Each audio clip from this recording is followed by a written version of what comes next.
Congressman Cline, great to be with you this morning. The question, I guess, is an obvious one. Where is Congress going to go from here? Do we see a vote today similar to the vote we saw 48 hours ago to move this process forward?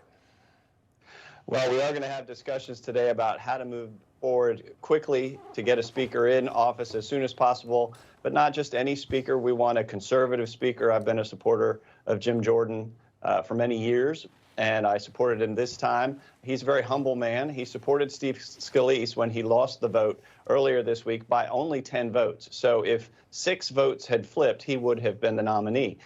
There's that opportunity for him to step up and be the nominee. Hopefully there won't be a lot of pettiness and vindictiveness on the part of my colleagues who just say no just because Steve Scalise did not get the votes. We're optimistic that Jordan can be that uniter and bring the country together.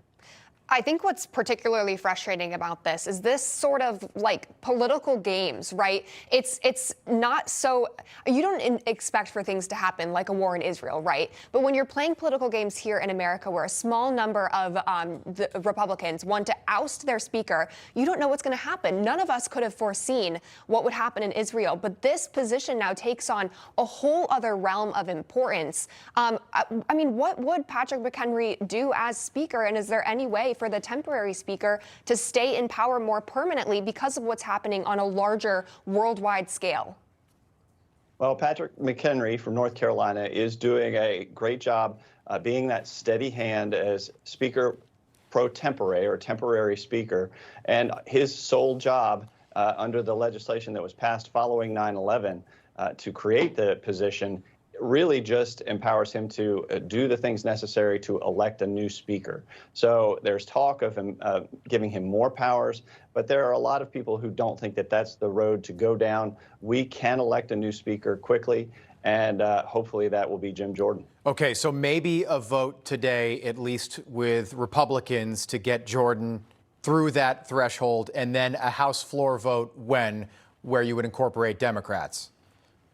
Well, most of us want to stay here as long as possible to get that speaker elected. We're willing to say nights, weekends, whatever it takes to get our new speaker elected and continue that conservative legislative agenda that we've been pushing this year.